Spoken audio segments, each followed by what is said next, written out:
जय हिंद दोस्तों, आपके अपने YouTube चैनल ज्ञानिक में आपका स्वागत है। हम लोग ध्येय IAS का प्रैक्टिस सेट कर रहे थे, जिसमें टेस्ट सीरीज नंबर 10 कर रहे थे। सुबह में पार्ट ए, हम पार्ट 2 देखेंगे, अब पार्ट बी इसमें देखेंगे, जिसमें क्वेश्चन नंबर 76 से 150 तक रहेगा और ये पर्यावरण से संबंधित प्रैक्टिस सेट है। तो आइए बिना विलंब किए हम लोग सीधे क्वेश्चन पे चलते हैं। इस समय की बहुत वैल्यू है। आइए शुरू करते हैं। क्वेश्चन नंबर 76 है, कह रहा है कि निम्नलिखित में से कौन सा एक सही सुमेलित नहीं है। यहाँ पे पूछ रहा है। चंदन कर्नाटक सही है, चंदन का वृक्ष सबसे अधिक कर्नाटक में पाया जाता है। सागवान का वृक्ष मध्य प्रदेश, और साल जो है केरल दे रहा है, जो कि एकदम गलत है। साल कहाँ पे पाया जाता है, तो ये पाया जाता है आपका हिमाचल प्रदेश में। कहाँ? ये हिमाचल प्रदेश की लकड़ी है। यहाँ पे सबसे अधिक मात्रा में पाया जाता है, लगभग 1,06,600 वर्ग किलोमीटर में ये फैला हुआ है, हिमाचल प्रदेश के कागड़ी घाटी में। तो ये ऑप्शन आपका गलत हो जाएगा, चिनार जम्मू कश्मीर। बाकी सारे आंसर सही हैं। अगला क्वेश्चन है, कह रहा है कि निम्नलिखित जैव मंडल रिजर्व को उनके जैव मंडल रिजर्व घोषित होने के वर्ष के अनुसार कालक्रम में व्यवस्थित कीजिए। यहाँ पे दिया है, पहले दे रहा है मानस, कंचनजंगा, शेषाचलम, सिमलीपाल, नीलगिरी। तो कूट की सहायता से सही उत्तर का चयन करें। तो आपका जो नीलगिरी है ये 1986 में बायो रिजर्व घोषित हुआ था, जबकि जो शेषाचलम है ये कब हुआ था, तो ये 2010 में हुआ था। और जो आपका मानस है ये 1989 में हुआ था। और जो यहाँ पे कंचनजंगा है ये हुआ था 2000 में, कंचनजंगा 2000 में हुआ था। और जो यहाँ पे सिमलीपाल है ये हुआ था 1994 में, 1994 में। तो आपका इस हिसाब से सही आंसर हो जाएगा ऑप्शन बी, 5, 1, 4, 3, 2 सही है। अगला क्वेश्चन देखते हैं। क्वेश्चन नंबर 78 कह रहा है निम्नलिखित कथनों में पर विचार करें। निम्नलिखित कथनों पर विचार करें। तो आपका पहला है, एरोसॉल हानिकारक रेडिएशन को ग्रहण कर लेते हैं। दूसरा है, यह ग्लोबल कूलिंग के कारक हो सकते हैं। सत्य कथन पूछा है, तो इसमें आपका सही आंसर डी हो जाएगा। सत्य इसमें कोई भी नहीं है, दोनों के दोनों जो है गलत हैं। क्यों गलत है? सॉरी, ये दोनों के दोनों ही दोस्तों सही है। एरोसॉल जो होता है ये हानिकारक जो रेडिएशन होता है इसको ग्रहण कर लेता है। एरोसॉल 1 से 10 माइक्रोन के, 1 से जो 10 माइक्रोन के आकार वाले कण होते हैं इसको ये ग्रहण कर लेता है। और ये जो ग्लोबल कूलिंग है ये भी आपका सही है। तो दोनों के दोनों ऑप्शन इसमें सही। अब ये एरोसॉल क्या होता है ये भी बता दें आपको। एरोसॉल क्या होता है, जब हवा में लटके हुए तरल पदार्थ या ठोस कण को एरोसॉल कहा जाता है। और ये कहाँ से इनकी उत्पत्ति जो होती है, जो बिजली घर हुए या स्वचालित वाहन हो गया, कार, टेम्पो वगैरह, या घरों में जो जीवाश्म ईंधन का उपयोग करते हैं, लकड़ी वगैरह जो जलाया जाता है, इससे जो छोटे छोटे उड़ते हैं। जैसे आप लालटेन अगर टच किए होंगे, ऊपर वाला खींच के छोड़िए तो उसमें छोटे छोटे काले काले कण होते हैं, यही एरोसॉल होते हैं। तो ये लकड़ी वगैरह से भी ये निकलते हैं। तो ये क्या करते हैं, जो हानिकारक रेडिएशन होता है इनको ग्रहण कर लेते हैं और ये बादलों के जीवन चक्र को भी प्रभावित करते हैं। इसी तरीके से ये क्या करते हैं कि सूर्य की विकिरण को परिवर्तन करने में इनकी जो है योगदान बढ़ जाती है। जो सूर्य किरण यहाँ से आती है ऊपर से सूर्य तप के रूप में, सूर्य से हमें जो प्राप्त होती है उसे लघु तरंग कहते हैं। और जब पृथ्वी से टकरा के ऊपर जाती है तो दीर्घ तरंग कहते हैं। तो इस हिसाब से आपका सी ऑप्शन सही हो जाएगा। अगला क्वेश्चन देखेंगे हम लोग। यहाँ पे क्वेश्चन नंबर 79 है, कह रहा है कि निम्नलिखित कथनों पर विचार करें। पहला है, कस्तूरी केवल नर मृग में पाई जाती है। दूसरा है, कस्तूरी मृग हिमाचल की चंबा घाटी से लेकर सिक्किम तक के हिमालयी क्षेत्र में पाए जाते हैं। तो इसमें आपका पूछा असत्य कथन कौन है, तो कोई असत्य नहीं है, दोनों को दोनों कथन जो है सत्य हैं। कस्तूरी जो होता है, कस्तूरी केवल नर मृग में ही पाए जाते हैं, सही है। ये कस्तूरी के जो है औषधीय गुण, सुगंध और भारी कीमत के कारण बड़ी संख्या में इसका क्या होता है, इसको विलुप्त होने के कगार में आ गया, बड़ी संख्या में इसके तस्करी से। तो आपके इसमें दोनों ऑप्शन सही हो जाएंगे। अगला क्वेश्चन देखते हैं। क्वेश्चन नंबर 80 कह रहा है कि निम्नलिखित में से किस आर्कटिक मरुस्थल के रूप में निम्नलिखित में से किसे आर्कटिक के मरुस्थल के रूप में जाना जाता है? टैगा बायोम, विषुवतीय बायोम, मानसूनी बायोम, टुंड्रा बायोम। तो आपका सही आंसर हो जाएगा जो टुंड्रा बायोम है, इसे आर्कटिक मरुस्थल के रूप में जाना जाता है, क्योंकि यहाँ पे जो होता है सबसे कम जैव विविधता यहीं पे पाया जाता है, क्योंकि यहाँ पे धूप आना पॉसिबिलिटी नहीं रहता। तो ये हमारा पृथ्वी है, तो ये जो हमारा है ये है अंटार्कटिक और आर्कटिक, यही होता है। अगला क्वेश्चन है, क्वेश्चन नंबर 81 कह रहा है कि लिविंग प्लैनेट रिपोर्ट कौन जारी करता है? संयुक्त राष्ट्र वन्यजीव कोष, राष्ट्रीय जैव विविधता प्राधिकरण, संयुक्त राष्ट्र पर्यावरण कार्यक्रम, world wide fund for nature. तो आपका सही आंसर हो जाएगा ऑप्शन डी, जो world wide fund for nature है, इसी के द्वारा जो है इसको जारी किया जाता है, लिविंग प्लैनेट रिपोर्ट को। इसमें 100 से अधिक देश जो है इसमें इसके तहत काम करते हैं। अगर हम यहाँ पे बात करेंगे world wide for nature, fund for nature, तो इसकी स्थापना कब होती है? स्थापना आपका इसका 1961 ईस्वी में होता है। यहाँ पे इसका हेडक्वार्टर भी देखें तो इसका हेडक्वार्टर आपका पड़ता है ग्लैंड में, ग्लैंड में इसका हेडक्वार्टर पड़ता है। कहाँ पे? ग्लैंड, स्विट्जरलैंड में, स्विट्जरलैंड में इसका हेडक्वार्टर पड़ता है।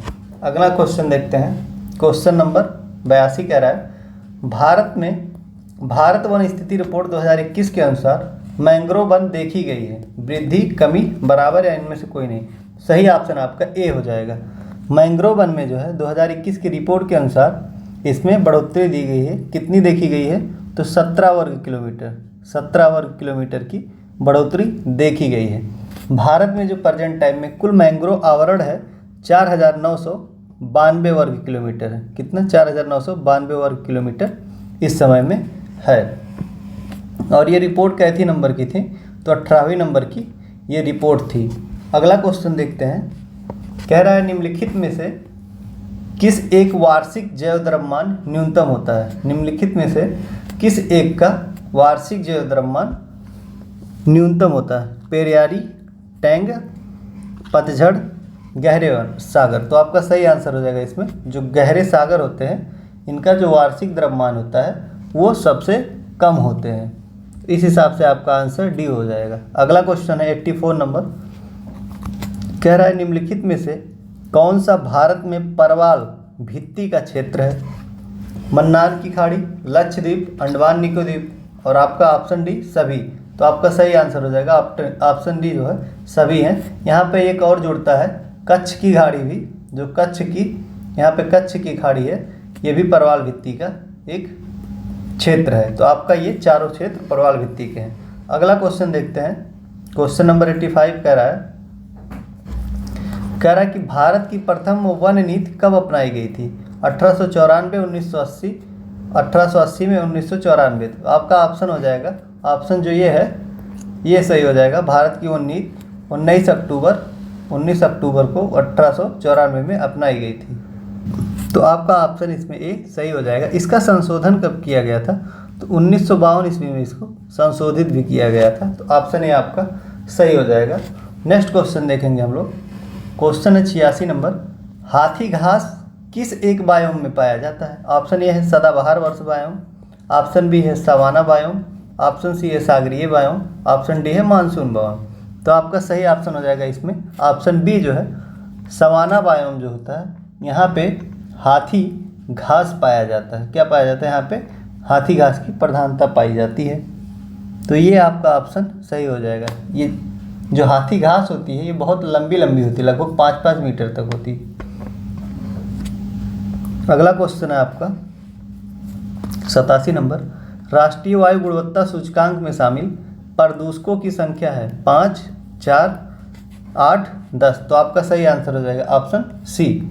राष्ट्रीय जो वायु गुणवत्ता सूचकांक है, एयर क्वालिटी इंडेक्स जो है, इसमें टोटल 8 सूचकांक को शामिल किया गया था। ये 17 अक्टूबर 2014 से चालू हुआ या प्रारंभ हुआ है। इसमें कुल 8 प्रदूषक शामिल हैं। अब इसमें है कौन कौन? जैसे है PM 10, PM 2.5, nitrous oxide, nitrogen dioxide, ozone O3, carbon dioxide, sulphur dioxide, ammonia, PV, lead, ये 8 इसमें सम्मिलित किए गए हैं। तो ये बहुत इंपॉर्टेंट है, ये पूछ सकता है एक का भी देखिए कि कौन निम्नलिखित में से शामिल है, शामिल नहीं है। तो टोटल 8 हैं, इसको ध्यान रखिएगा। अगला क्वेश्चन है, कह रहा है कि कैंटरबरी घास का मैदान पाया जाता है दक्षिणी अफ्रीका में, न्यूजीलैंड में, हंगरी में, अर्जेंटीना में। तो आपका सही आंसर हो जाएगा न्यूजीलैंड में ये घास, कैंटरबरी के घास पाया जाता है। जो दक्षिणी अफ्रीका में पाया जाता है उसको हम बेल्ट बोलते हैं। क्या बोलते हैं? बेल्ट घास दक्षिण अफ्रीका में पाया जाता है। आपके हंगरी में जो घास पाया जाता है उसे पुस्ताज बोलते हैं, पुस्ताज या पुष्टाज। तो ये दोनों के दोनों इसको बोलते हैं, पुस्ताज बोलते हैं। अर्जेंटीना में पंपास घास पाया जाता है, महत्वपूर्ण घास है पंपास घास इसमें पाया जाता है। कुछ और घास है, जैसे कुछ और घास अगर हम देखें तो यहाँ पे है कुछ घास, जैसे पूछता है कि वेनेजुएला में कौन सा घास पाया जाता है, तो वेनेजुएला में आपका पाया जाता है लानोज घास का, लानोज घास वेनेजुएला में पाया जाता है। और आपका एक है ऑस्ट्रेलिया में कौन सा घास पाया जाता है, तो ऑस्ट्रेलिया में आपका घास जो पाया जाता है उसको हम डाउन्स बोलते हैं। डाउन्स जो है ऑस्ट्रेलिया में ये घास पाया जाता है। एक और आपका बचता है ब्राज़ील में कौन सा घास है, तो यहाँ पे आपका कैंपोज जो घास है, कैंपोज घास यहाँ पे पाया जाता है। ये सारे आपके महत्वपूर्ण घास के मैदान हैं। अगला क्वेश्चन देखेंगे हम लोग 89 नंबर।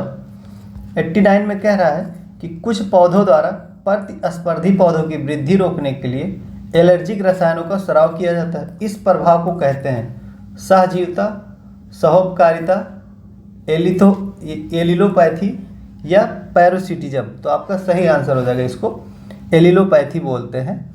एलिलोपैथी में क्या होता है, पौधों का एक ऋणात्मक अंतरक्रिया, इसमें पौधों द्वारा दूसरे पौधों को हानि पहुंचाने का प्रयोग किया जाता है। इससे विशेष प्रकार का रसायन छोड़ते हैं और दूसरे पौधों की जो होती वृद्धि रुक जाती है, या तो उसको मारने का ये प्रयास करते हैं। तो आपका इसमें सी ऑप्शन सही हो जाएगा। अगला क्वेश्चन है 90 नंबर। कह रहा है निम्नलिखित में से किस परितंत्र की औसत नेट प्राथमिक उत्पादकता निम्नतम है? ज्वारनदमुख, घास क्षेत्र, खुले सागर, टुंड्रा या अल्पाइन। तो आपका सही आंसर हो जाएगा ऑप्शन सी जो है, इसमें खुले सागर का जो नेट प्राथमिक उत्पादकता है वो क्या होता है, न्यूनतम होता है, सबसे कम होता है। नेक्स्ट क्वेश्चन देखेंगे, क्वेश्चन नंबर आपका 91 है।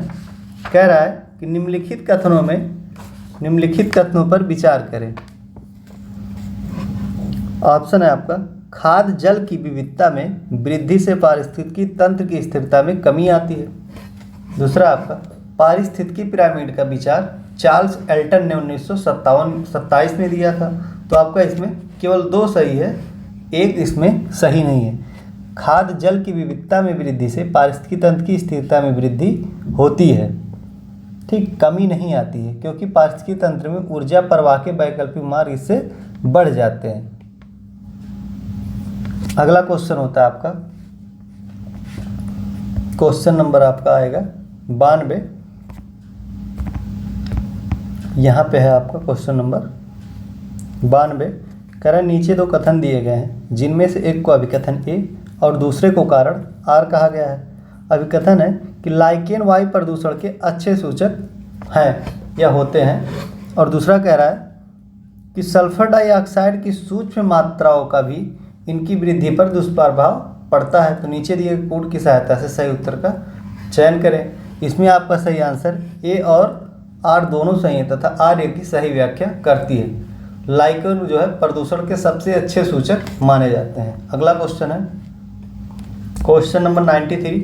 कह रहा है पानी की घरेलू आपूर्ति हेतु आर्सेनिक तत्वों की अधिकता अनुमान मात्रा कितनी होनी चाहिए? जो लगभग मतलब अनुमानित जो मात्रा पूछ रहा है, इसका मतलब कितना होना चाहिए जो घर पे लोग उपयोग करते हैं पीने के लिए।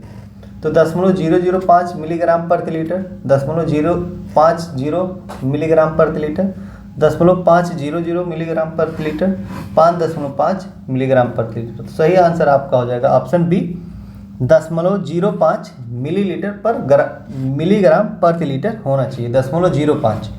तो ये याद रखने योग्य चीज़ें हैं। नेक्स्ट क्वेश्चन देखते हैं, क्वेश्चन नंबर 94 पूछ रहा है यहाँ पे कि वैश्विक पर्यावरण सुविधा की स्थापना निम्नलिखित में से किस एक सम्मेलन के दौरान किया गया? रियो अर्थ सम्मेलन 1992, स्टॉकहोम सम्मेलन 1997, क्योटो सम्मेलन 1997, रॉटरडम सम्मेलन 1998। तो आपका सही आंसर हो जाएगा ऑप्शन डी जो है, सॉरी ऑप्शन ए इसमें सही हो जाएगा। रियो अर्थ सम्मेलन में पर्यावरण वैश्विक पर्यावरण सुविधा की स्थापना जो है की गई थी।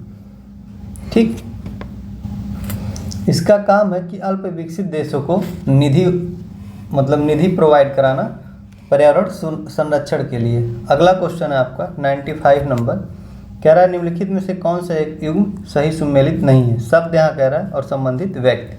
हरित विकास आपका शब्द है हरित विकास, तो आपका इसमें WM एडम्स, ये आपका आंसर जो है बिल्कुल सही हो गया।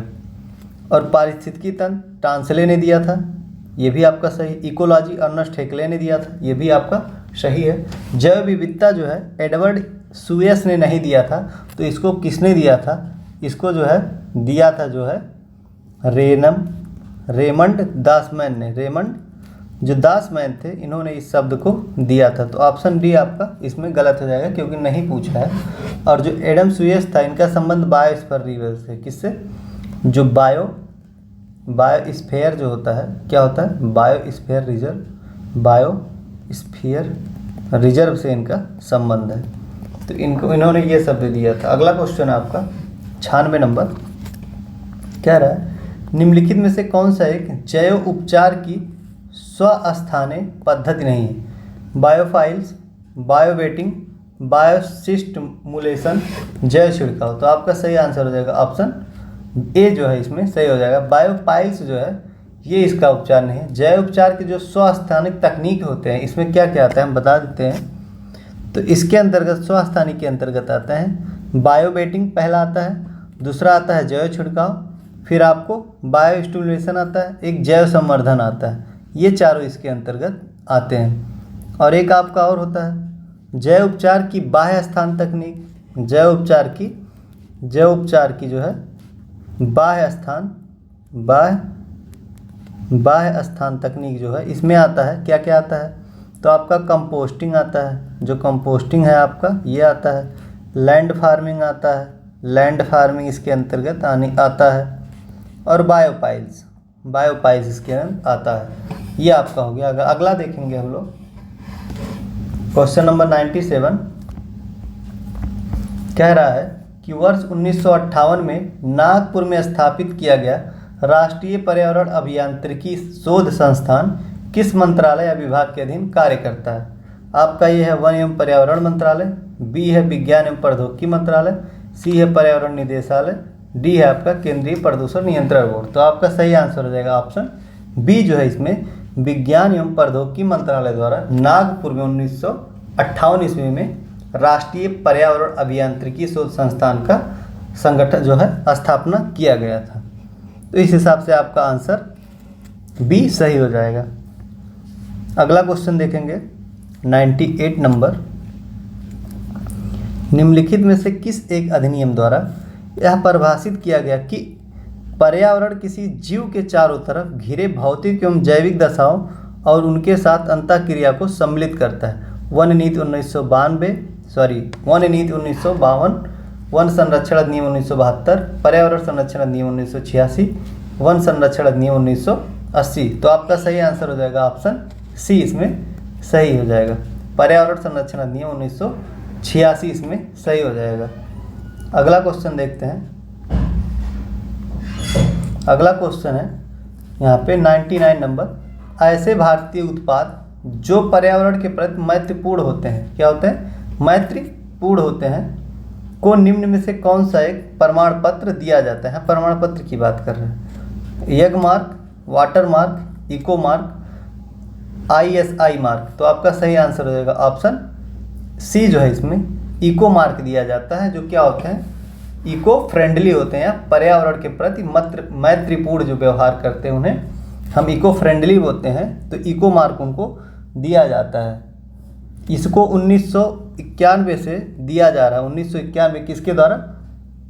ब्यूरो ऑफ इंडियन स्टैंडर्ड्स के द्वारा दिया जाता है। तो ये किसके द्वारा दिया जाता है? BIS के द्वारा इसको दिया जाता है, ब्यूरो ऑफ इंडियन स्टैंडर्ड के द्वारा दिया जाता है। क्वेश्चन नंबर अगला है 100 नंबर क्वेश्चन। कह रहा है कि पर्यावरण संरक्षण अधिनियम 1986 के संबंध में निम्नलिखित कथनों पर विचार करें। ऑप्शन ए है कि इस अधिनियम को 1972 के स्टॉकहोम कॉन्फ्रेंस को लागू करने हेतु पास किया गया था।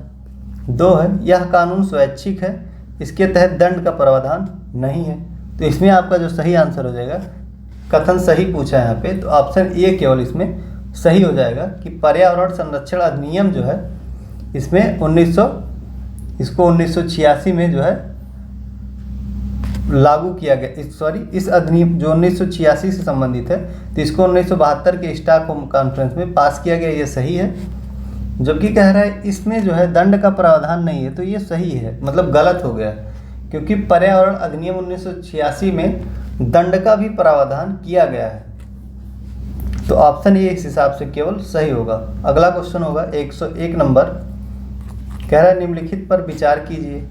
जल, ऊर्जा, स्वास्थ्य, कृषि, जैव विविधता उपरोक्त में से कौन सा धारणीय विकास के अंतर्गत सम्मिलित है? तो धारणीय विकास के अंतर्गत जो सम्मिलित है इसमें, तो आपका इसमें जो है जल भी सम्मिलित है, ऊर्जा भी है, स्वास्थ्य भी है, कृषि और जैव विविधता। तो ऑप्शन डी इसमें आपका सही हो जाएगा। सभी धारणीय जो है विकास के अंतर्गत शामिल है। धारणीय विकास का मतलब ये होता है कि पर्यावरण या आदि सबको ध्यान में रखते हुए जो है अपने विकास की तरफ अग्रसर होना, उसी को हम धारणीय विकास बोलते हैं। अगला क्वेश्चन होगा आपका 102 नंबर क्वेश्चन है। कह रहा है कि निम्नलिखित में से कौन सा एक युग्म सही सुमेलित नहीं है? रोजवुड उष्णकटिबंधीय सदाबहार वन सही है आपका। सागवन उष्णकटिबंधीय पर्णपाती वन सही है, एमपी में सबसे ज़्यादा पाया जाता है क्योंकि। और यूकेलिप्टस शीतोष्ण सदाबहार वन ये भी सही है। चीड़ शीतोष्ण पर्णपाती बहार ये आपका गलत है। चीड़ जो है ये शीतोष्ण सदाबहार वन का उदाहरण है। शीतोष्ण यहाँ पे हो जाएगा आपका शीतोष्ण सदाबहार वन, सदाबहार वन, ये आपका अब ऑप्शन सही हो जाएगा। तो इस हिसाब से आपका डी है, क्योंकि यहाँ पे नहीं पूछा है, तो आपका इसमें बाकी सारे आंसर सही हैं। हम यहाँ पे जो यूकेलिप्टस है इसी को हम पर्यावरण का दुश्मन भी बोलते हैं, क्योंकि ये बहुत ज़्यादा हानिकारक है, पानी बहुत ज़्यादा खींचता है और आसपास की वृद्धि रोक देता है। 103 है, ये लंबे नरम काष्ठ वाले सदाबहार वृक्ष होते हैं। इन वृक्षों के काष्ठ का उपयोग लुगदी बनाने में किया जाता है, जो सामान्यतः अखबारी कागज बनने के काम आता है। उपरोक्त निम्न में से किस प्रकार के वन की विशेषता है? भूमध्य सागरीय, शंकुधारी वन, शीतोष्ण पर्णपाती, उष्णकटिबंधीय सदाबहार वन। तो इसमें आपका सही आंसर हो जाएगा ऑप्शन बी। जो शंकुधारी वन होते हैं इनका प्रयोग जो है ये लगभग कहाँ पाए जाते हैं? तो 50 डिग्री अक्षांश से 70 डिग्री अक्षांश के मध्य में ये पाए जाते हैं। इनका उपयोग हम कागज़ बनाने में करते हैं, लुगदी बनाने की। इन्हीं को हम टैगा वन भी बोलते हैं। कौन सा? टैगा वन भी इन्हीं को हम बोलते हैं। तो ऑप्शन बी इसमें आपका सही हो जाएगा। नेक्स्ट क्वेश्चन देखते हैं। क्वेश्चन नंबर 104 कह रहा है कि निम्न में से कौन उष्णकटिबंधीय वर्षा वनों का एक परजीवी पौधा है? ऑप्शन ए आर्किड, आक्रिड, ब्रोमीलाइड, ए और बी दोनों, इनमें से कोई नहीं। सही आंसर हो जाएगा आपका ऑप्शन सी, ए और बी दोनों के दोनों इसमें सही हैं, जो उष्णकटिबंधीय वर्षा वन के परजीवी पौधे हैं। तो ये आपका ऑप्शन हो गया परजीवी पौधा से संबंधित। दोनों के दोनों जो है आर्किड और ब्रोमीलाइड जो है दोनों सही हैं। इसमें एक खासियत है कि इनकी पत्तियां जो होती हैं इसकी ब्रोमीलाइड की, ये जल को संचित रखने की क्षमता होती है, जिससे मेढक जैसे प्राणियों के लिए है जल पॉकेट का काम करता है, जिससे ये अंडा वगैरह देने में इनका सहयोग करती हैं। अगला क्वेश्चन है 105 नंबर कह रहा है नीचे 2 कथन दिए गए हैं, जिनमें से एक को अभिकथन ए और दूसरे को कारण आर कहा गया। अभिकथन ये है कि गोवा की, जो यहाँ पे कह रहा है गोवा की अपेक्षा नगरों का तापमान अधिक होता है। सही है आपका। दूसरा कारण कह रहा है, कारण कह रहा है कि दिन के समय में एसाफेल्ट से बनी सड़कें एवं धातु एवं कंक्रीट से बनी भवन गर्म हो जाते हैं। तो दोनों के दोनों ही ऑप्शन इसमें ए और आर दोनों सही हैं। तथा आर्य का सही व्याख्या भी करता है। गांव की अपेक्षा जो है यहाँ पे दोस्तों, यहाँ पे हमने गोवा शायद पढ़ दिया था, तो ये गांव है, माफ़ करिएगा। गांव की अपेक्षा हमेशा जो नगरें होती हैं उनका तापमान अधिक होगा। इसके कारण क्योंकि दिन के समय में जो होता है ऐसा फेल्ट से बनी सड़क एवं धातु कंक्रीट से जो भवनें बनती हैं, छत वगैरह, वो ज़्यादा ही क्या होती हैं, गर्म हो जाती हैं। जबकि रात के समय में यह क्या करती हैं, उष्मा मुक्त हो जाती है, जिससे नगरों का तापमान बढ़ जाता है। इसके अतिरिक्त नगर की भीड़ वाले ऊंचे भवन भी और गर्म होते हैं। जैसे आप देख ही रहे हैं, दिल्ली मुखर्जी नगर का देख लीजिए, एक एक बिल्डिंग में जो ऐसे चमक के बना हुआ है, तो ज़्यादा तापमान तो यहाँ का रहेगा गांव के अकॉर्डिंग। नेक्स्ट क्वेश्चन है 106 नंबर। यहाँ पे कह रहा है कि निम्नलिखित कथनों पर विचार करें। पहला कह रहा है गंगा एवं ब्रह्मपुत्र नदी के अलावड़ जल में एक प्रकार की डॉल्फिन पाई जाती है जिसे भाषा में सूस कहते हैं। क्या बोलते हैं? सूसु कहते हैं, सूस। तो आपका इसमें दूसरा बोल रहा है कि सूस की उपस्थिति से जल की शुद्धता का पता चलता है। इसमें जो आपका आंसर सही हुआ है, पूछ रहा है असत्य कौन है, तो इसमें कोई असत्य नहीं है, दोनों को दोनों सत्य हैं। गंगा एवं जो ब्रह्मपुत्र नदी है, इनके बीच में जो ये सूस पाया जाता है सबसे अधिक, और ये नदी की स्वच्छता का प्रमाण प्रदर्शित करता है। अगला है निम्नलिखित कथनों पर विचार करें। पहला है साइनोबैक्टीरिया केवल स्थलीय वायुमंडल में पाए जाते हैं। दूसरा है धान के खेत में साइनोबैक्टीरिया प्रमुख जैव उर्वरक की भूमिका निभाती है। कह रहा उपरोक्त कथनों में से कौन सा सत्य कथन है, तो आपका इसमें आंसर हो जाएगा केवल 2 सही हो जाएगा। क्यों सही होगा 2? आपको भी पता है कि साइनोबैक्टीरिया जो होता है केवल स्थलीय वायुमंडल में, ये आपका गलत हो जाएगा। साइनोबैक्टीरिया स्वपोषित सूक्ष्म जीव है जो जलीय और स्थलीय दोनों मंडल में विस्तृत रूप से पाया जाता है, इसलिए ये गलत हो जाएगा। यहाँ सिर्फ स्थलीय कह रहा है, जलीय नहीं बोला है। नेक्स्ट क्वेश्चन देखते हैं 108। कोपेन ने अपने जलवायु वर्गीकरण योजना में भारत के गंगा मैदान को किस वर्ग में रखा है? AMW, CWG, AS, BS, HW। तो इसमें सही आंसर आपका होगा जो CWG है, इसमें जो है कोपेन ने इसको भारत के गंगा मैदान को रखा है। कोपेन ने जो विश्व जलवायु वर्गीकरण औसत मासिक तापमान तथा वर्षा के आधार पर इसको किया है। जो मासिक तापमान होता है और वर्षा, इसी के आधार पर जलवायु का वर्गीकरण किया है। उन्होंने जो गंगा के मैदान इसको CW वर्ग में रखा है, जो शुष्क ऋतु तथा मानसून प्रकार का है। अगला क्वेश्चन है आपका 109 नंबर। असत्य कथन पूछा है कि निम्नलिखित कथनों पर विचार करें। पहला है दक्षिण गंगोत्री भारत का प्रथम अंटार्कटिक शोध केंद्र है। दूसरा कह रहा है कि वर्तमान में अंटार्कटिका में भारत के 2 परिचालित अनुसंधान स्टेशन मैत्री और भारती हैं। तो इसमें असत्य कथन पूछा है, तो आपका सही आंसर हो जाएगा। इसमें ना तो 1 ना तो 2, कोई नहीं सही है। मतलब दोनों के दोनों क्या हैं, इसमें सत्य हैं। जो दक्षिण गंगोत्री में अपना प्रथम अंटार्कटिक शोध केंद्र था, और एक का नाम है मैत्री और दूसरे का नाम है भारती। इसकी स्थापना कब हुई थी? जो पहला अनुसंधान केंद्र था, तो इसका स्थापना होता है आपका 1983 से 84 के बीच में हुआ था। और जो मैत्री की स्थापना होती है वो 89 में होता है। कब होता है इसकी स्थापना? 1888 से 89 तक। और जो भारती होती है इसकी स्थापना 2012 में भी की गई थी। तो इस हिसाब से आपका ऑप्शन बी सही हो जाएगा, मतलब दोनों के दोनों सही हैं। अगला क्वेश्चन है, कह रहा है कि Indian institute of ecology and environment अवस्थित है बेंगलुरु, कोलकाता, नई दिल्ली, हैदराबाद। तो आपका सही आंसर हो जाएगा ऑप्शन सी जो है नई दिल्ली में। Indian institute of ecology and environment जो है नई दिल्ली में अवस्थित है। तो इसकी स्थापना होती है कब? 1980 में इसकी स्थापना होती है। नेक्स्ट क्वेश्चन देखते हैं। क्वेश्चन नंबर है आपका 111 नंबर क्वेश्चन है। यहाँ पे कह रहा है 111 नंबर, निम्नलिखित में से कौन सा एक यू सही सुमेलित नहीं है, पूछ रहा है। पहला है विश्व ओजोन दिवस 16 सितंबर, सही है, क्योंकि 16 सितंबर को ही 1987 में ये बना था और प्रभावी हुआ था 1989 में। विश्व शौचालय दिवस 19 नवंबर, एकदम सही है। अंतर्राष्ट्रीय पृथ्वी दिवस 22 अप्रैल, एकदम से गलत है। सॉरी 20 अप्रैल दिया है, जो कि एकदम से गलत है। तो कब होता है ये? 22 अप्रैल को मनाया जाता है। विश्व वानिकी दिवस 21 मार्च, सही है। नेक्स्ट क्वेश्चन देखते हैं 112। निम्नलिखित कथनों पर विचार करें और इसमें सत्य कथन चुनें। पहला है जैव विविधता पृथ्वी पर समान रूप से वितरित है, एकदम गलत हो गया। जैव विविधता भूमध्य रेखा की तरफ बढ़ती है, तो ये आपका इसमें क्या हो जाएगा? ऑप्शन आपका बी सही हो जाएगा। केवल 2 सही है, क्योंकि जैव विविधता पृथ्वी पर समान रूप से नहीं पाया जाता है। और भूमध्य रेखा की तरफ ये हमारा पृथ्वी है, तो ये 0 डिग्री जो अक्षांश होता है इसे भूमध्य रेखा बोला जाता है। यहाँ पे इसलिए बढ़ती कि यहाँ पे जो टेम्परेचर है सबसे अधिक होता है और वर्षा भी जो होता है, रेनफॉल यहाँ पे बहुत ज़्यादा होता है, इसलिए ये ऑप्शन बी आपका सही है। नेक्स्ट क्वेश्चन है 13 नंबर।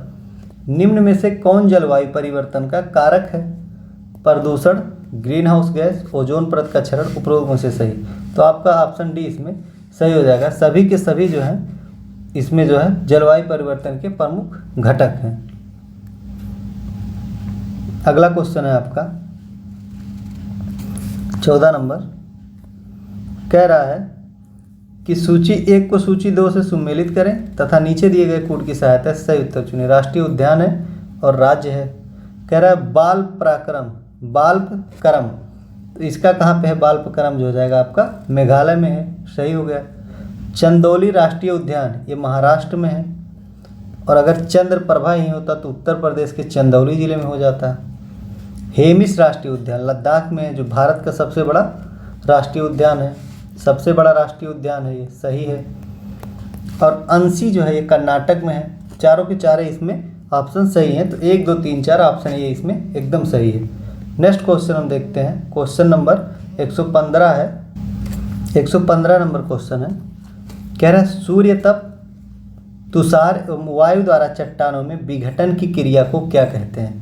जैविक अपक्षय, रासायनिक अपक्षय, यांत्रिक अपक्षय, इनमें से कोई नहीं। तो आपका ऑप्शन हो जाएगा इसमें सी नंबर सही है। यांत्रिक अपक्षय इसको बोला जाता है। अपक्षय जो होता है यहाँ पे, अपक्षय का मतलब यहाँ पे हम विघटन से लेते हैं। इसमें जो होता है 3 प्रकार का अपक्षय होता है। कौन कौन से?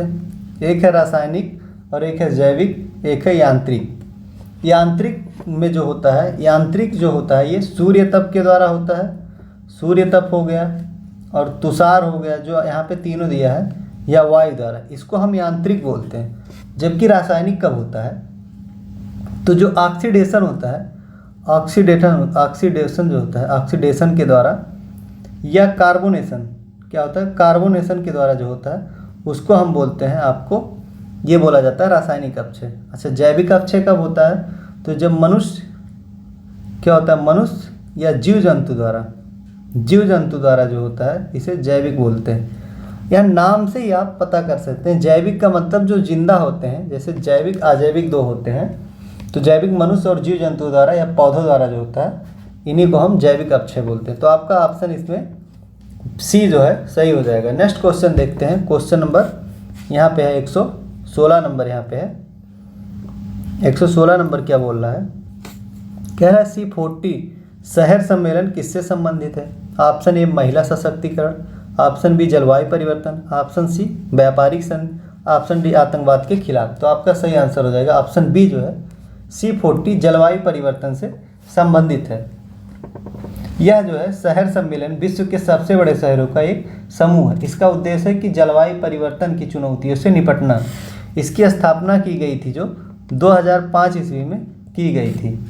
जो C40 शहर हैं, इनकी जो कुल जनसंख्या है इन 40 शहरों की लगभग 300 मिलियन है, और विश्व की GDP का ये 20% हिस्सा कवर करते हैं।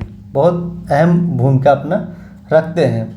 इन शहर में जो शामिल देश हैं हमारे, इनमें जो पूरे विश्व के लगभग 12% ग्रीन हाउस गैस ये लोग उत्सर्जित करते हैं। वर्तमान में इसमें C40 में 96 शहर शामिल हैं। 96। भारत में इसमें कौन कौन से शहर हैं? तो भारत में जैसे नई दिल्ली है, मुंबई हो गया, अहमदाबाद, ऐसे ही बेंगलुरु, चेन्नई, कोलकाता, ये सदस्य इसके रह चुके हैं, मतलब हैं। और वर्ष 2022 में जो इसका बैठक हुआ था, कहाँ पे हुआ था? तो इसका ब्यूनस में हुआ था। कहाँ? ब्यूनस आयर्स में इसका सम्मेलन हुआ था। नेक्स्ट क्वेश्चन देखते हैं, क्वेश्चन नंबर 117 है। कह रहा है कि निम्नलिखित में से किस सम्मेलन में द फ्यूचर बी का मसौदा प्रस्तुत किया गया। द फ्यूचर बी का मसौदा प्रस्तुत किया गया। ए है जोहान्सबर्ग शिखर सम्मेलन 2002, बी है पृथ्वी सम्मेलन 1992, सी है स्टॉकहोम शिखर सम्मेलन 1972, डी है रियो +20 सम्मेलन। तो आपका सही आंसर हो जाएगा इसमें ऑप्शन डी है, जो रियो +20 सम्मेलन है, इसी में द फ्यूचर बी वाट का मसौदा तैयार किया गया था। 1992 में आयोजित पृथ्वी सम्मेलन के बाद जो है ये प्लस जून 2012 में इसको आयोजित किया गया था, 2012 में। तो आपका इसमें ये ऑप्शन सही हो जाएगा। अगला क्वेश्चन है, क्वेश्चन नंबर है 118। ओजोन छिद्र के संबंध में असत्य कथन का कौन है। यहाँ पे असत्य कथन पूछ रहा है। पहला कह रहा है कि ओजोन परत में छेद सर्वप्रथम फारमैन द्वारा 1973 में अंटार्कटिका में देखा गया। अगला है ओजोन छिद्र को मापने की इकाई डॉप्सन मीटर है, ये भी सही है। अंटार्कटिका पर ओजोन छिद्र में वृद्धि सबसे अधिक सितंबर-अक्टूबर माह में देखी गई, ये भी सही है। डी कह रहा है ओजोन परत में छेद का प्रमुख कारक कार्बन डाइऑक्साइड है, यही आंसर इसमें आपका गलत है। ऑप्शन डी यहाँ पे गलत है। जो ओजोन परत के छेद का प्रमुख जो कारण है यहाँ पे कार्बन डाइऑक्साइड होकर ना है, क्लोरीन है। यहाँ पे क्लोरीन गैस सबसे बड़ा इसका प्रमुख कारण है ओजोन परत में जो है छेद का। अच्छा, यहाँ पे इसकी उत्पत्ति कैसे होती है, तो क्लोरोकार्बन जो होता है CFC या तो HFC जो होते हैं, इन्हीं के द्वारा जो है इसका उत्पादन होता है। जैसे CFC हो गया, HFC हो गया, कार्बन टेट्राक्लोराइड, मिथाइल क्लोरोफाइल, इन सब के द्वारा इसका होता है। तो आपका इस हिसाब से आंसर डी इसमें सही हो जाएगा। बाकी सारे के सारे आंसर सही हैं। सर्वप्रथम 1973 में फारमैन ने ओजोन छिद्र को देखा था। अगला क्वेश्चन है आपका 119 नंबर, कह रहा है पर्यावरण निष्पादन सूचकांक EPI जारी किया जाता है विश्व बैंक द्वारा, UNEP द्वारा, वर्ल्ड इकोनॉमिक फोरम द्वारा, IMF द्वारा। तो आपका सही आंसर हो जाएगा ऑप्शन इसमें सी ऑप्शन इसमें सही हो जाएगा। जो वर्ल्ड इकोनॉमिक फोरम है, इसी के द्वारा जो है पर्यावरण निष्पादन सूचकांक जारी किया जाता है। इस सूचकांक का जो प्रथम प्रकाशन हुआ था 2002 में, इसका प्रथम बार प्रकाशन होता है। इसमें जो है पर्यावरण से संबंधित सर्वे किया जाता है, और जो 2022 में इसमें पर्यावरण निष्पादन में 2022 में जो भारत को स्थान प्राप्त हुआ है वो 180वां स्थान प्राप्त हुआ है। लास्ट रैंक, सबसे लास्ट रैंक इसको प्राप्त हुआ है भारत को। अगला क्वेश्चन हो जाएगा आपका यहाँ पे 120 नंबर कह रहा है रुको और जाओ स्टॉप एंड गो डिटर्मिनेशन की अवधारणा का संबंध निम्नलिखित में से किसमें है।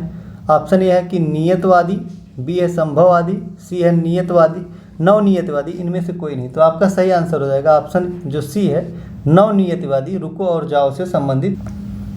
देखिए ये जो नवनियतवादी है, इसका जो प्रतिपादन किया था, जिन्होंने दिया था, उनका नाम है, इसके जो जनक है उनका नाम है ग्रिफिथ टेलर इनका नाम।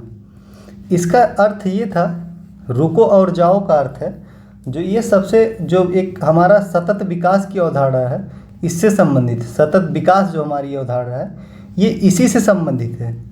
कैसे, जैसे हम सिग्नल देखते हैं ट्रैफिक में, रुको एंड जाओ होता है, तो इनके कहने का अर्थ था कि पहले आप रुको, मतलब कि पहले आप इसको देखो, किसको, पर्यावरण को, फिर उससे उसके निर्धारण करना चाहिए, उसकी विकास की नीति उसको अपनाना चाहिए। यानी कि पहले आप जो मानव है प्रकृति को समझने का प्रयास करें, उसके बाद अपनी विकास नीति को निर्धारित करें।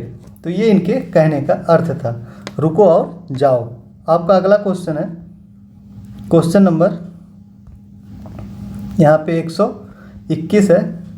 कह रहा है, क्या कह रहा है, कह रहा है कि निम्नलिखित में से सही कथन का चयन करें। International union for conservation of nature OECM क्या है, OECM टैग उन क्षेत्रों को देता है जो संरक्षित नहीं है लेकिन वहाँ समृद्ध जैव विविधता पाई जाती है। दूसरा है अरावली जैव विविधता पार्क IEO यहाँ पे OECM टैग प्राप्त करने वाला भारत का पहला स्थल है। तो इसमें सही उत्तर का चयन करना है। आपका सही उत्तर दोनों का दोनों है।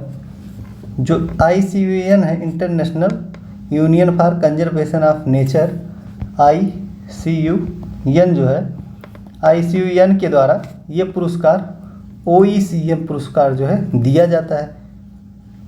किसको दिया जाता है? जो संरक्षित नहीं है लेकिन समृद्ध जैव विविधता इसमें क्या पाई जाती है? बहुत ज़्यादा पाई जाती है। जैसे हमारे भारत की अरावली है, इसमें जो है जैव विविधता सबसे अधिक पाई जाती है। तो अरावली को इसने भारत में पहला स्थान है जिसमें OECM टैग प्राप्त हुआ है। अगला क्वेश्चन देखते हैं, 122 नंबर। कह रहा है पारिस्थितिकी पदछाप के नाप की इकाई है भूमंडलीय हेक्टेयर, नैनोमीटर, हापस क्यूबिक फुट, क्यूबिक टन। तो आपका सही आंसर हो जाएगा ऑप्शन ए। जो भूमंडलीय हेक्टेयर है ये पारिस्थितिकी पदछाप का क्या है? इकाई है, यूनिट है। तो आपका ये आंसर सही हो जाएगा। अगला क्वेश्चन है, क्वेश्चन कह रहा है 123, निम्नलिखित में से कौन सा सही है? पहला है विश्व के 17 मेगा डाइवर्सिटी प्रदेश में भारत शामिल नहीं है। दूसरा कह रहा है हॉट स्पॉट शब्द का प्रयोग सर्वप्रथम नॉर्मन मायर्स द्वारा किया गया था। तो आपका सही आंसर इसमें चूज करना है। तो सही हो जाएगा, केवल 2 सही है, पहला नहीं सही है। क्यों? क्योंकि ये कह रहा है कि विश्व के 17 मेगा डाइवर्सिटी प्रदेश में भारत शामिल नहीं है, जबकि ये गलत है। क्योंकि यहाँ पे जो 17 कह रहा है नहीं शामिल है तो ये गलत है। ये 17 में, विश्व के 17 मेगा डाइवर्सिटी पार्क में ये भारत जो है ये शामिल है। और अगर बात करें, भारत जो है विश्व के 10 एवं एशिया के 4 शीर्ष देशों में भी शामिल है।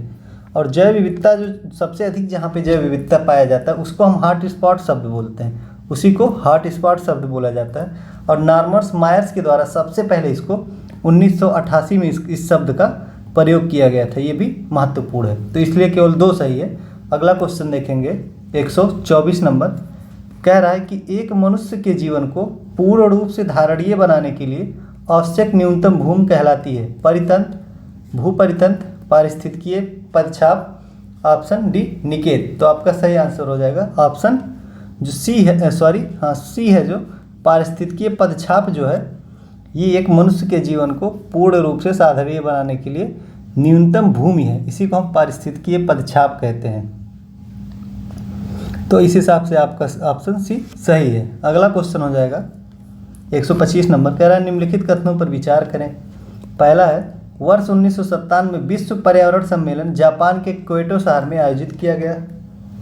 अगला है क्योटो प्रोटोकॉल 16 फरवरी 2005 में लागू हुआ। तो आपका दोनों कथन इसमें सत्य हैं। 1 और 2 दोनों ही कथन इसमें सत्य हैं। अगला क्वेश्चन देखेंगे, कह रहा है यहाँ पे कि मार्च 2022 में संयुक्त राष्ट्र निर्वहनीय विकास समाधान नेटवर्क UNSDSN द्वारा जारी विश्व प्रसन्नता रिपोर्ट भारत में क्या स्थान रहा? में भारत का जो है क्या स्थान रहा? 136, 39, 140, 135।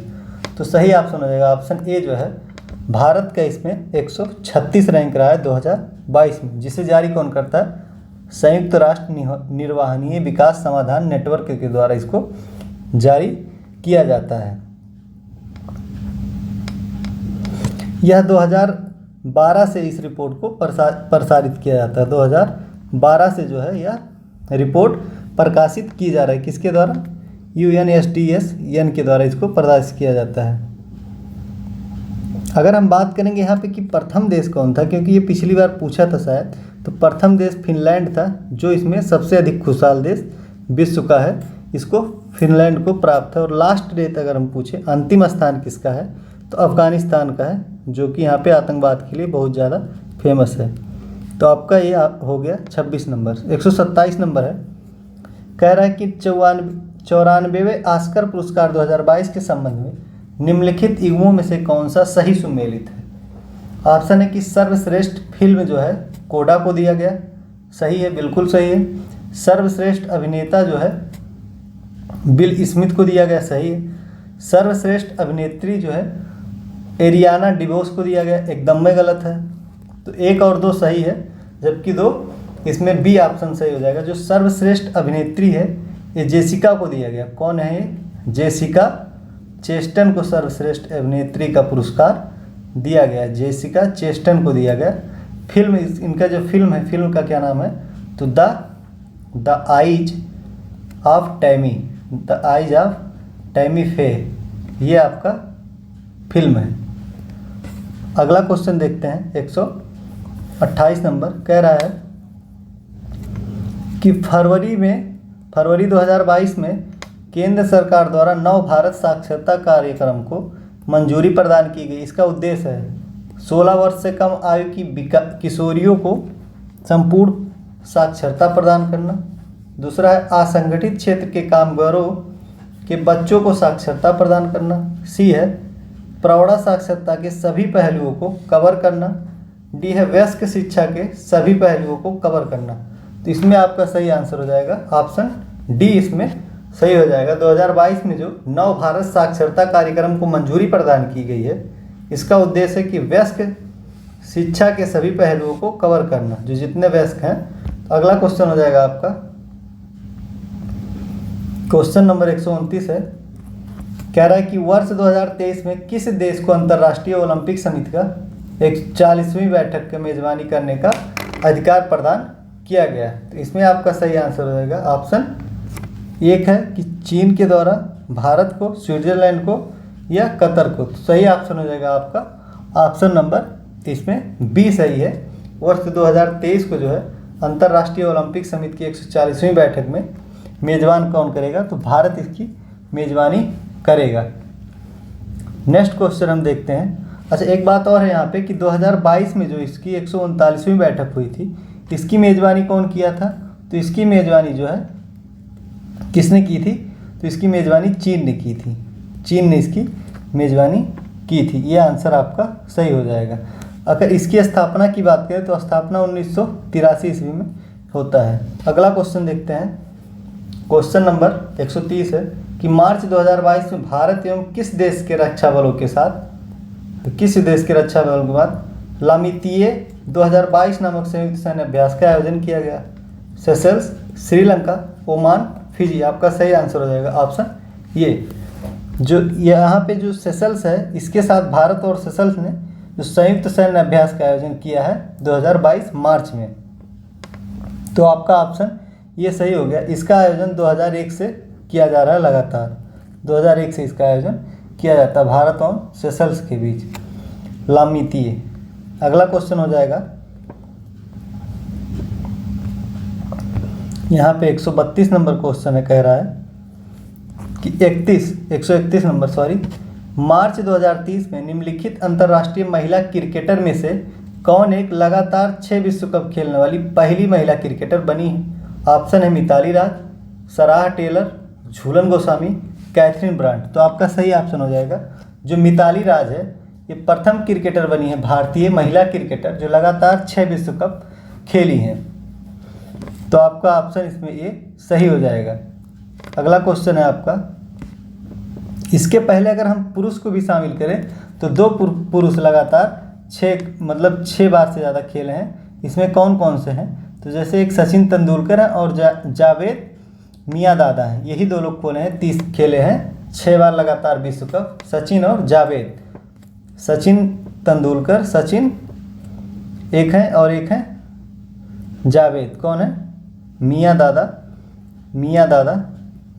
हैं। ये दोनों लोग इसमें खेले हैं। तो ये तीसरी हो गई मिताली राज। नेक्स्ट क्वेश्चन है 132 नंबर। मार्च 2022 में चर्चा में रहे कवच सुरक्षा प्रणाली संबंध है। बॉर्डर पर निगरानी हेतु ड्रोन, रेलवे द्वारा विकसित ट्रेनों की सुरक्षा प्रणाली, कोविड-19 रक्षा प्रणाली, गाइडेड मिसाइल। तो आपका ऑप्शन इसमें बी हो जाएगा। जो कवच है रेलवे से संबंधित है। इसको किसने विकसित किया है, तो जैसे जो 2 रेल आमने सामने आएंगी तो ये इस कवच से रेल दुर्घटना होने से बच जाएगा, इसलिए इसको विकसित किया गया है। अगला क्वेश्चन हो गया 133 नंबर। फरवरी 2022 में नाइट फ्रैंक द्वारा जारी द वेल्थ रिपोर्ट 2022 के अनुसार विश्व स्तर पर अरबपतियों की संख्या के अनुसार भारत का स्थान है चौथा, दूसरा, पहला, तीसरा। तो आपका सही आंसर हो जाएगा ऑप्शन डी जो है यहाँ पे भारत का अनुसार भारत का जो इसमें स्थान है तीसरा स्थान प्राप्त है नाइट फ्रैंक द्वारा जारी द वेल्थ ऑफ रिपोर्ट में। अगला क्वेश्चन देखते हैं, इसमें भारत के कितने लोग शामिल हैं। तो भारत में जो है 115 अरबपति के साथ तीसरा स्थान इसको प्राप्त है। पहले स्थान पे जो है आपका यूएसए है, दूसरे पे चाइना है। नेक्स्ट 134 नंबर निम्नलिखित में से कौन सा एक युग्म सही सुमेलित नहीं है। अंतर्राष्ट्रीय दिवस और तिथि दे रहा है। अंतर्राष्ट्रीय वन दिवस सही है आपका, ऑप्शन ए इसमें सही है 21 मार्च। अंतर्राष्ट्रीय प्रसन्नता दिवस 22 मार्च। विश्व दलहन दिवस 5 फरवरी, एकदम गलत है। विश्व दलहन दिवस 10 फरवरी को मनाया जाता है, ये आपका सही हो गया। संयुक्त राष्ट्र महासभा ने इसको 2019 में घोषित किया विश्व दलहन दिवस बनाने के लिए। विश्व आर्द्र 2 फरवरी, ये भी आपका सही है। अगला क्वेश्चन है 135 नंबर, कह रहा है कि मार्च 2022 में आज़ादी के अमृत महोत्सव के हिस्से के रूप में महात्मा गांधी ग्रीन ट्रायंगल का उद्घाटन निम्नलिखित में से किस स्थान पर किया गया। आपका पहला है Durban South Africa, Lancashire Britain, Antananarivo Madagascar, New Delhi. तो सही आंसर हो जाएगा ऑप्शन सी आपका एटानानारिवो मेडागास्कर में इसका उद्घाटन किया गया है 2022 में अमृत महोत्सव के तौर पे। तो आपका ऑप्शन सी सही हो जाएगा। नेक्स्ट क्वेश्चन है यहाँ पे कह रहा है कि 136वां नंबर, मार्च 2022 में प्रदान किए गए प्रतिष्ठित प्रीतिजकर आर्किटेक्चर पुरस्कार के संबंध में निम्नलिखित कथनों पर विचार करें। यहाँ पे कह रहा है कि बुर्किनो फासो के आर्किटेक्ट देई बेदो फ्रांसिसो कोरे को वर्ष 2022 का यह पुरस्कार प्रदान किया गया। दूसरा है, यह पुरस्कार पाने वाला वह पहले अफ्रीकी हैं। तो आपका इसमें सही आंसर पूछ रहा है, तो सही आंसर हो जाएगा ऑप्शन सी 1 और 2, दोनों के दोनों सही हैं। इसमें ऑप्शन दोनों सही हैं। अगला क्वेश्चन है 137 नंबर, फरवरी 2022 में सिगरेट समेत सभी तंबाकू उत्पादों को लत छुड़ाने में लोगों के मदद हेतु क्विट टम्बैको ऐप नामक ऐप किस एक के द्वारा जारी किया गया। नीति आयोग, WHO, IIT कानपुर, विज्ञान एवं प्रौद्योगिकी मंत्रालय के द्वारा। तो इसमें आपका सही आंसर हो जाएगा जो विश्व स्वास्थ्य संगठन है WHO के द्वारा इसको जो है जारी किया गया। क्विट टोबैको ऐप को इसने जारी किया है। अगला क्वेश्चन हो जाएगा 138 नंबर कि मार्च 2022 में निम्नलिखित में से किस देश ने अपने दूसरे सैन्य उपग्रह नूर 2 का सफलतापूर्वक प्रक्षेपण किया है। ईरान, तुर्की, सऊदी अरब, लेबनान। तो आपका सही आंसर हो जाएगा ऑप्शन ए। जो ईरान है इसने जो है मार्च 2022 में नूरी 2 का लॉन्च किया सफलतापूर्वक। अगला क्वेश्चन है 139 नंबर, कह रहा ऑस्ट्रेलियन ओपन 2022 प्रतियोगिता में पुरुष एकल का खिताब राफेल नडाल ने निम्नलिखित में से किस एक को पराजित करके जीता है। Daniel Medvedev, Roger fader, Matthew Ebden, Novak जोकोविच। तो इसमें आपका सही आंसर हो जाएगा ऑप्शन ए जो है डेनियल मेदवेदेव, इन्हों को हराकर जो इसने राफेल नडाल ने जीता है। और आखिर जो इसमें ये तो पुरुष का हो गया, इसमें जो महिला किसने जीता है, महिला जो ऑस्ट्रेलिया ओपन में महिला जो किताब है किसने जीता है, तो ये जीता है एशले बार्टी ने। कौन जीता है? Ashleigh Barty. ये कहाँ की रहने वाली हैं? तो ये ऑस्ट्रेलिया की रहने वाली है। ये आपका हो गया महिला में।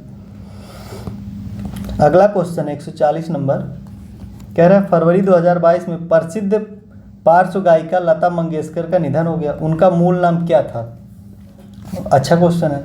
तो आपका इसमें आयशा मंगेशकर, रितु मंगेशकर, हेमा मंगेशकर या जया मंगेशकर। तो आपका सही ऑप्शन हो जाएगा सी। इसमें प्रसिद्ध जो पार्श्व गायिका लता मंगेशकर का फरवरी 2022 में निधन हुआ, इनका मूल नाम हेमा मंगेशकर था। 2001 में इन्हें भारत रत्न भी प्राप्त किया गया। भारत रत्न 2001 में इनको प्राप्त किया गया है। और 1999 में इनको 1999 में क्या प्रदान किया गया था? तो पद्म विभूषण भी इनको प्रदान किया गया था। अगला क्वेश्चन देखते हैं।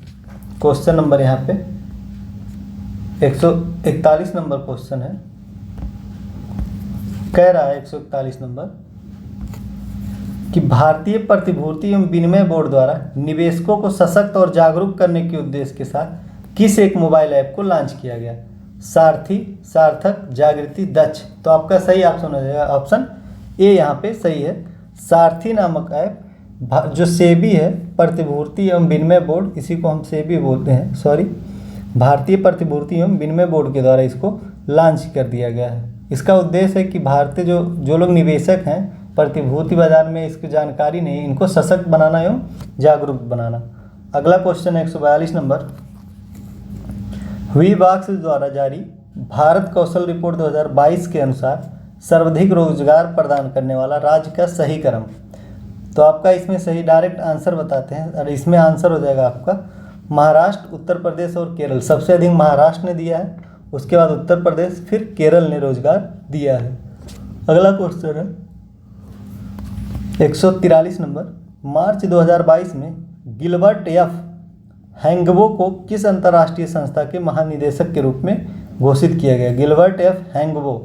तो आपका सही आंसर हो जाएगा इसमें IMF, ILO, विश्व बैंक, एशियाई डेवलपमेंट बैंक, एशियाई विकास बैंक। तो आपका सही आंसर हो जाएगा ऑप्शन इसमें बी जो है ILO, मतलब इंटरनेशनल लेबर ऑर्गेनाइजेशन का इनको हेड बनाया गया है 2022 में गिलबर्ट एफ हैंगबो को।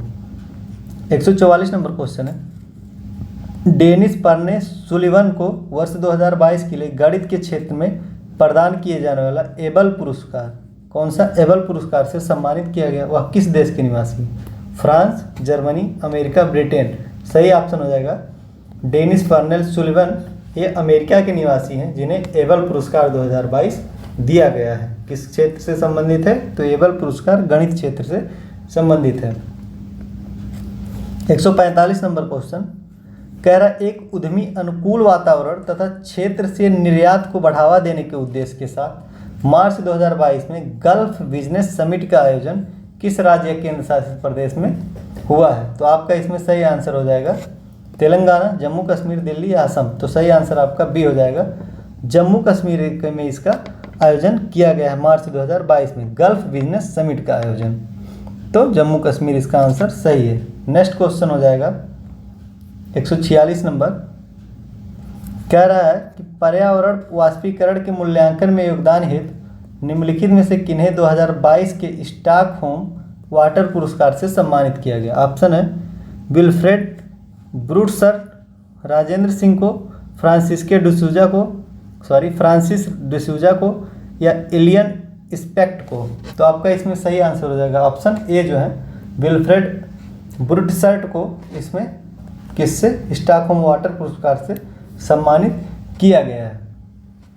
नेक्स्ट क्वेश्चन देखेंगे 147 नंबर। कह रहा है मार्च 2022 में प्रारंभ की गई तेजस स्किलिंग प्रोजेक्ट का उद्देश्य है, पहला है विदेश में भारतीयों को कौशल प्रदान करना, दूसरा है असंगठित क्षेत्र के मजदूरों को कौशल प्रदान करना, तीसरा है आपका स्वयं सहायता समूह को प्रोत्साहन प्रदान करना, चौथा है 16 वर्ष तक किशोरों को तकनीकी शिक्षा प्रदान करना। तो इसमें आपका सही आंसर ऑप्शन ए हो जाएगा, विदेश में भारतीयों को कौशल प्रदान करने के उद्देश्य से तेजस स्किलिंग प्रोजेक्ट लॉन्च किया गया है। इसका उद्देश्य जो विदेश में वर्कर हैं उनको कौशल प्रदान करना। तो ये किसके द्वारा लॉन्च किया गया है? तो जो केंद्रीय जो मंत्री हैं अनुराग ठाकुर हैं हमारे, अनुराग ठाकुर के द्वारा दुबई में इसको लॉन्च किया गया। अनुराग ठाकुर जो हैं इन्हीं के द्वारा कहाँ? दुबई में इसको लॉन्च किया गया है। अगला क्वेश्चन है 148 नंबर। एनुअल फ्रंटियर रिपोर्ट 2022 के अनुसार उत्तर प्रदेश के मुरादाबाद शहर को विश्व स्तर पर दूसरे सबसे अधिक धन प्रदूषित शहर का दर्जा दिया गया। यह रिपोर्ट प्रकाशित की जाती है UNDP, UNEP, IMF, world bank के द्वारा। तो आपका सही आंसर ऑप्शन बी हो जाएगा, जो यूनाइटेड नेशन इन्वायरमेंट प्रोग्राम है इसी के द्वारा जो है इसको जारी किया जाता है। तो इसमें आपका आंसर बी इसमें सही हो जाएगा। अगला क्वेश्चन है 149 नंबर।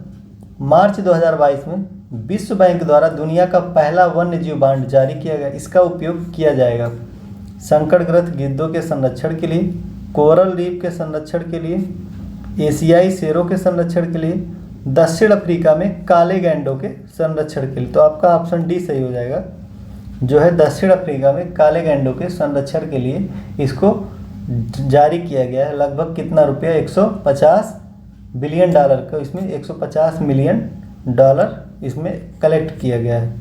नेक्स्ट क्वेश्चन देखते हैं, 150 नंबर और अंतिम क्वेश्चन है। बोल रहा है कि निम्नलिखित में से कौन सा सुजलम 2.0 अभियान का मुख्य उद्देश्य है? ग्रेट वाटर मैनेजमेंट, 2024 तक हर घर में पानी योग्य जल, वर्षा के जल को एकत्रित करना, उपरोक्त में से सभी। तो आपका सही आंसर हो जाएगा ऑप्शन ये जो है ग्रेट वाटर मैनेजमेंट, ये सुजलाम 2.0 का मुख्य उद्देश्य है। इसको किसने लॉन्च किया था? तो जो केंद्रीय मंत्री हमारे गजेंद्र सिंह, कौन है? गजेंद्र सिंह शेखावत, ये केंद्रीय जल मंत्री हैं गजेंद्र सिंह शेखावत के द्वारा कब जारी किया गया था? तो 2002 में इस अभियान की शुरू की गई थी। और इसकी जो थीम थी वो क्या थी? Ground water making the invisible visual. Invisible visual, ये आपका थीम था। मिलते हैं नेक्स्ट वीडियो में दोस्तों। वीडियो कैसा लगा कमेंट बॉक्स में ज़रूर बताएं। आपके कमेंट करने से और लाइक करने से हमें मोटिवेशन मिलता है। अगर आपको वीडियो अच्छा लगे तो कमेंट बॉक्स में ज़रूर बताएं, और कोई कमी हो तो भी आप कमेंट करके ज़रूर बताएं। मिलते हैं नेक्स्ट वीडियो में। Thank you so much.